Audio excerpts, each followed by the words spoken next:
merangkumi peringkat meresek, meminang, bertunang, dan majelis perkawinan. Oke, meresek. Adat meresek dijalankan untuk mengetahui latar belakang gadis yang dihajati masyarakat Cina, tolong mengambil berat tentang nama, keturunan, pribadi, watak, dan tingkah laku si gadis. Oke, seterusnya kita pergi pada majelis perkawinan. Hari perkawinan akan dilangsungkan setelah setahun bertunang atau mengikut tempoh yang disetujui oleh kedua pihak. Sebelum tiba di hari perkawinan, sekiranya terdapat kematian di kalangan ahli keluarga bakal pengantin, perkawinan itu mesti ditangguh pada tahun hadapan ataupun selama 100 hari.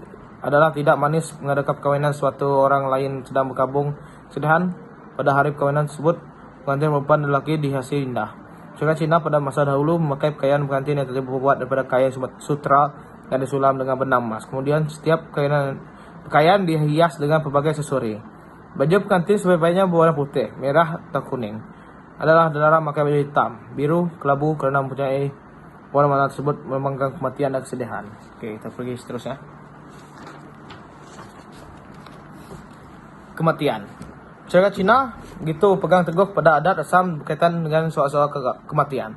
Setiap adat yang dijalankan mempunyai maksud yang tersendiri. Berikut adalah penerangan mengenai adat rasam Cina ketika mati. Apabila berlaku kematian, mayat akan dibersihkan dimandikan sebagai memberi penghormatan terakhir kepada si mati. Setelah itu dimandikan, mayat disapu dengan minyak wangi dan disolek. Ia bertujuan untuk mengharumkan si mati terutama apabila berada dalam akhirat. Kemudiannya, mayat tersebut dipakaikan dengan pakaian yang cantik. Lazimnya pakaian tersebut adalah pakaian yang dipakai ketika hari perkawinan. Oleh itu adalah menjadi kewajiban masyarakat Cina menyimpan pakaian kahwin untuk dipakai sewaktu meninggal. Si mati turut dipakaikan dengan aksesori lain, terutamanya wanita. Kemudian mayat akan dimasukkan ke dalam keranda yang dibuat daripada kayu yang diukir menarik. Bagi yang kaya, keranda diukir dengan salutkan logam. Ini adalah untuk menunjukkan kedudukan seseorang semasa hidupnya. Apabila bukan kematian, ahli keluarga saudara mara, sahabat andai dikehendaki menangis atau meratapi pembagian si mati. Tangisan itu diperlukan untuk dengan kuat apabila si mati diletakkan di ruang tamu hinggalah diusung ke kawasan kuburan dan ditanam. Oke. Adat asam orang India. Kita pergi ke adat orang India sekarang. Masyarakat India merupakan etnik ketiga terbesar di Malaysia dan juga merupakan salah satu kaum yang telah menyumbang ke arah membentukkan sebuah masyarakat majmuk di negara kita. Seperti masyarakat lain, masyarakat India juga kaya dengan ciri-ciri kebudayaan mereka dan masih mengekang kebudayaan tersebut hingga kini. Seperti juga masyarakat lain, masyarakat India terdiri daripada berbagai kaum. Justru itu memaklumkan berikut hanya akan memaparkan adat rasam masyarakat India secara umum. Oke, pertama, suatu mengandung. Adat Valikapu adalah adat yang dilakukan ketika kandungan sulung wanita hamil menjangkau usia 7 hingga 9 bulan. Wanita hamil tersebut akan dipakaikan sebentuk gelang tangan baru yang dikenali sebagai sul kapu. Sul bermaksud kandungan ibu dan kapu bermaksud perlindungan. Gelang itu dipakai bertujuan untuk melindungi bayi di dalam kandungan dalam kesukaran semasa bersalin. Adat Valai Kapu diadakan pada hari dan masa yang baik menurut kalender India. Acara ini akan diadakan di rumah suami atau ibu bapa yang disertai oleh kaum wanita yang telah bersuami dan punya anak yang dipanggil Cumbagali. Gelang tangan dipakai secara dalam upacara ini terdiri daripada beberapa jenis yaitu gelang kaca, panca logam, emas, mengikut kemampuan masing-masing. Setelah anak dilahirkan, gelang tangan emas tersebut akan dilebur untuk dibuat hiasan bagi bayi tersebut dan akan dipakai pada hari pemberian nama. Oke, kita teruskan dengan adat perkawinan. Tirunmanam bermaksud penyatuan atau ikatan suci melalui perkawinan antara pasangan suami istri agar kekal hingga ke akhir hayat. Terdapat 3 jenis perkawinan dalam masyarakat India yaitu Vaitikap, Tairumanam, Tamil Tairumanam dan Dia Tairumanam, yang mana perkawinan ini dijalankan adalah berdasarkan aspek suku kaum. Majlis perkawinan dimulakan dengan upacara Nicayam, ikat janji, maksud tu Nicayam tu, dengan memberi hadiah serta pakaian dan lain-lain. Kad undangan disapu dengan air kunyit dibawa ke kuil dalam jumlah ginjal sebagai tanda resmi undangan ganjil, bukan ginjal. Sebagai tanda resmi undangan kawinan. Cara KG6 yaitu menanam sebatang pokok yang lurus dan disapu dengan sebuah kunyit 3 hari sebelum hari perkawinan dilangsungkan. Gantian lelaki tidak dibenarkan keluar selama 3 hari sebelum hari perkawinan. Oke, kita lanjutkan. Seterusnya, adat kematian orang India. Bagi masyarakat India, mereka mempercayai konsep kelahiran semula yaitu kematian adalah ibarat tidur dan mereka akan bangun selepas tidur. Sejarah India juga menyatakan kematian adalah perpisahan roh dan jasad, di mana jasad akan hancur, tapi kembali ke alam barzakh dalam masyarakat India. Mayat akan dibakar atau dikuburkan. Untuk melaksanakan upacara ini, sebagai adat tertentu akan dilakukan sekiranya seorang itu telah meninggal dunia, mayat akan diletakkan di ruang tamu. Kepala mayat akan dihadap ke arah selatan dan sebuah lampu minyak atau kamachi amah viloko dinyalakan. Kemudian sebiji kelapa terbelah dua dan sirih pinang diletakkan hampiran si mati. Kemudian atau kapur berus dihasap sebagai simbol ketenangan di jiwa si mati. Sebuah suci atau tiruniru sapu pada dahi si mati sebelum sembahyang. Oke, itu teruskan. Ini adalah adat Asam masyarakat Sarawak. Bagi masyarakat Iban, sebelum itu saya nak bagi tahu, Sarawak mempunyai banyak budaya ataupun agama. Oke, tapi ini adalah yang utama lah, yang terbesar di Sarawak. Bagi masyarakat Iban, sejenis budaya lama yang popular dipanggil pemburuan kepala, head hunting. Seorang lelaki akan memburu kepala untuk ditunjukkan kepada ahli keluarga bakal mertuanya. Apabila ataupun sebagai lambang kepahlawanan mereka. Kini amalan ini sudah tidak diamalkan. Masyarakat Iban mengamalkan konsep muafakat yang dipanggil utai bangsai gagamit. Tidak ada masalah besar yang tidak boleh diatasi. Kedua, masyarakat Iban tinggal di rumah panjang. Rumah ini didiami oleh beberapa keluarga. Rumah panjang terbagi kepada beberapa buah bilik dan setiap bilik dihuni oleh sebuah keluarga yang bisanya keluarga asas. Rumah panjang suku Kelabit pula tak ada bilik untuk keluarga, cuma terdapat bilik untuk yang memisahkan ruang sebelah luar dan ruang sebelah dalam. Bagi rumah orang Iban, di sebalik belakang bilik ialah tempat makan dan dapur. Jika ada keramaian, makanan akan dihidangkan di beranda ataupun ruai. Sebelah luar bilik juga terdapat ruangan dipanggil panggan, yaitu tempat tidur orang bujang dan tetamu lelaki. Di bawah rumah ialah terdapat tempat binatang ternakan seperti babi dan ayam. Oke, teruskan. Masyarakat Iban punya upacara khas dalam adat kematian. Upacara tersebut melibatkan seluruh ahli rumah panjang dan perundingan dengan tuan rumah ataupun tuan rumah itu dipanggil ketua kampung. Dalam kelahiran pula, bayi yang baru dilahirkan dimasukkan garam ke dalam mulutnya. Proses ini dipanggil ngetup garam. Sementara ibunya akan melalui proses berkindu ataupun berdiam di unggun api selama 41 hari dan 41 malam. Oke, seterusnya kita pergi kepada masyarakat Sabah. Masyarakat Sabah, kerajaan dusun di Sabah juga mempunyai banyak agama dan bangsa. Tapi masyarakat kerajaan dusun di Sabah juga mempunyai berbagai budaya rasa. Misalnya apabila berlaku kematian, proses kebumian melibatkan seluruh masyarakat Malaysia. Unggun api dihidupkan untuk menghalau hantu dan roh-roh jahat. Beberapa konsep seperti mihat, yaitu mengisi mayat, memojok, yaitu memandikan mayat, mengumam, yaitu menghiaskan dan menendan mayat, lombong, yaitu kubur, serta penaku, yaitu kenuri. Itulah cara-cara mereka. Bagi kelahiran proses, pemberian nama bagi bayi juga melibatkan perbincangan dengan ahli keluarga dan jiran. Adat mituhun, itu pula ialah adat menjejak kaki bayi ke tanah. Dalam masyarakat Bajau, terdapat 4 kategori normal atau turun nilai, yaitu hubungan lelaki dengan perempuan, tunangan, perkawinan, dan perceraian. Teruskan dengan perayaan utama kaum di Malaysia.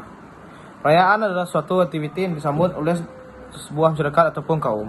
Kebiasaan suatu perayaan disambut bertujuan untuk mengingati peristiwa penting yang berlaku dalam masa lalu.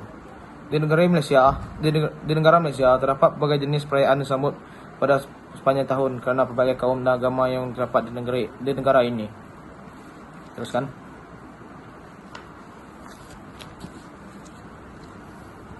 Pertama, Aidilfitri. Dirayakan setiap kali dalam bulan Syawal mengikut kalender Islam. Sebagai hari kegembiraan setelah umat Islam puasa selama sebulan pada bulan Ramadan mengikut kalender Islam, iaitu bulan sebelum Syawal.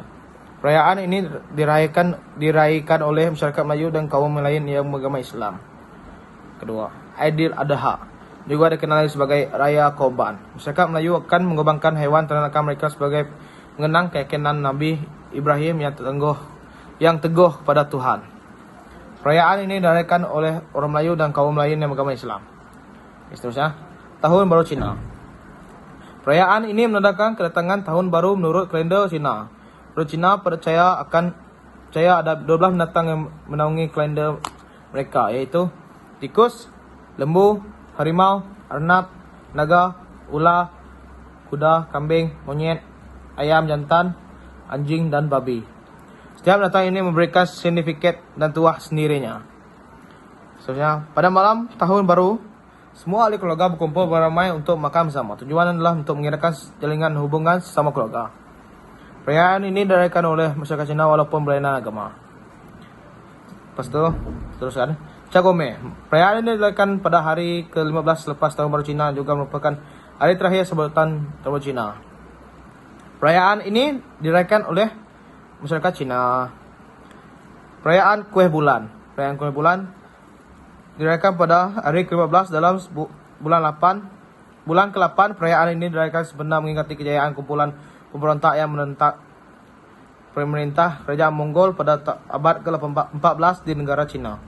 Kueh Bulan dijadikan alat untuk menyampaikan mesej dalam intinya Tanglung turut menjadi sebagian daripada perayaan. Gunaannya pada waktu itu ialah sebagai medium syarat dari puncak bukit ke bukit yang lain. Perayaan ini dirayakan oleh masyarakat Cina. Dipabali. Perayaan ini juga dipanggil perayaan Pelita, diraih dalam bulan Kartikai. Dalam agama Hindu biasanya jatuh pada Oktober ataupun November. Masyarakat India merayakan hari ini sebagai simbol keterangan yang dapat boleh menghalau kuasa jahat. Perayaan ini dirayakan oleh masyarakat India yang beragama Hindu. Taipusam.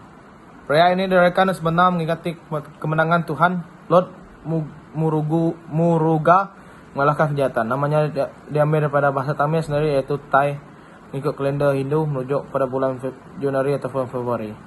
Dan Pusam bermaksud perayaan. Masyarakat Hindu biasanya membayar nazar pada perayaan ini. Perayaan ini dirayakan oleh masyarakat India yang beragama Hindu. Tai Pongal. Tai Pongal merupakan perayaan menuai pertandingan. Perayaan ini dirayakan pada awal bulan Tai.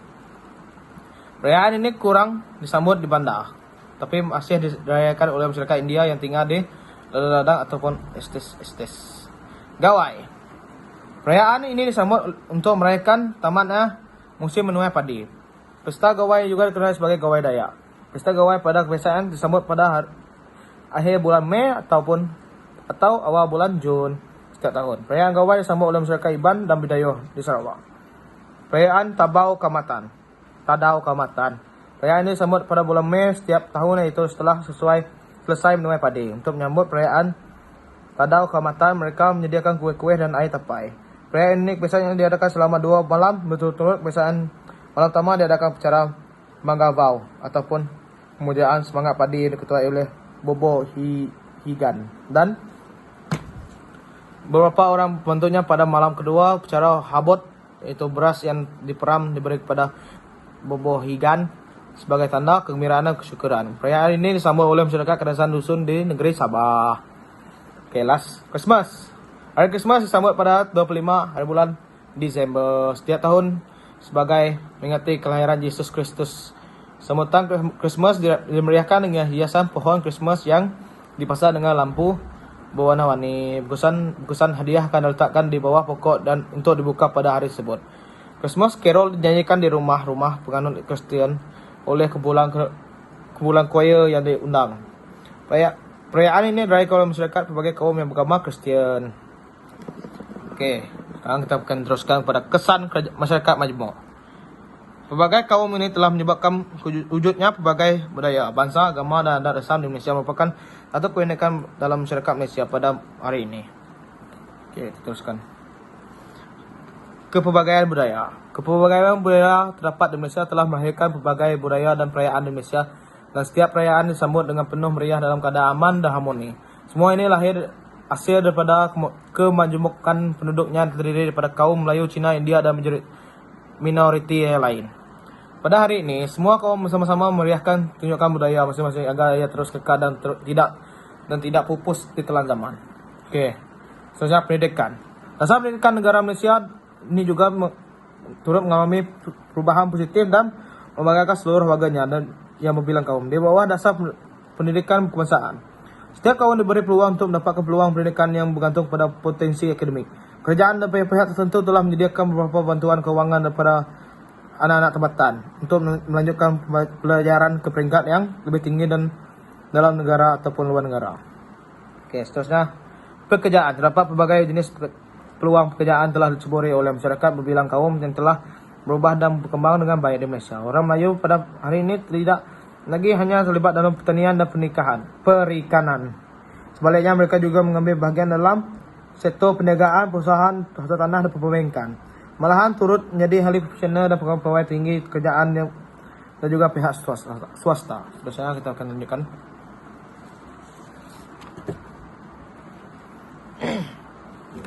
Okey, bahasa. Kepelbagaian etnik menyebabkan wujudnya pelbagai bahasa yang turut memperlihatkan sikap keterbukaan antara kaum di mana semua kaum bersedia untuk menerima dan belajar bahasa kaum lain. Bahasa Melayu adalah bahasa rasam negara seperti mana yang terpakai dalam perlembagaan negara. Okay, seterusnya politik. Malaysia mempunyai kuasa politik yang adil dan sama terhadap semua kaum tanpa mengira fahaman mereka. Pencapaian kerjasama dalam bidang politik antara ketiga kaum iaitu Melayu, Cina dan India telah lahir sejak terbentuknya Parti Perikatan UMNO MSC. Okey, kita teruskan. Penempatan juga turut mempengaruhi masyarakat majmuk Malaysia. Pada zaman pemerintahan British dahulu, semua kaum diasingkan penempatannya mengikut kaum-kaum masing-masing, di mana kaum Melayu di luar bandar, kaum Cina di bandar, dan kaum India di kawasan perdagangan. Namun kini semua kaum bebas berada di mana-mana sahaja dan memilih penempatan sendiri mengikut sesuai kerja dan kemampuan mereka. Okey, kita teruskan. Usaha-usaha ke arah masyarakat majmuk. Terdapat beberapa usaha ke arah masyarakat majmuk yang telah disarankan, ialah mengelakkan penduduk berhijrah dari satu kawasan ke satu kawasan. Kedua, penyeragaman sistem pendidikan melalui dasar-dasar pelajaran. Ketiga, peranan media massa. Keempat, integrasi ekonomi. Kelima, penyatuan fahaman politik.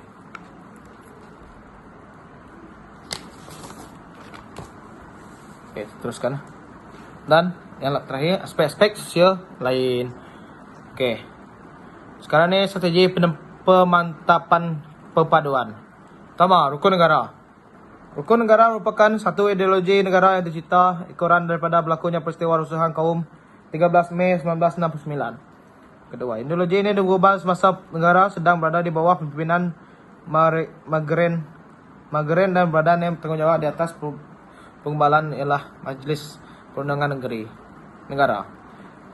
Tiga, kata sepakat untuk mencapai satu ideologi negara ini diteruskan semasa masyarakat pertama MPN iaitu pada tahun 27 Januari 1970.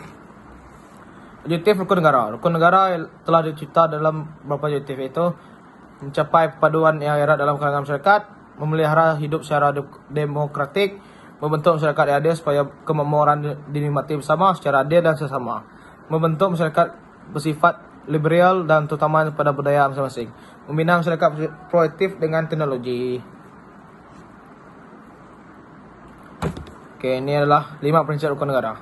Percaya kepada Tuhan, percayaan kepada Tuhan, setia kepada raja dan negara, kelurahan dan pengumpamaan, kedaulatan undang-undang, kesopanan dan kesusilaan. Itu adalah 5 rukun negara. Oke, hari ini pembelajaran kita sampai di sini saja. Sekian, terima kasih. Daripada saya, Lauren Ang. Itu saja daripada saya. Terima kasih.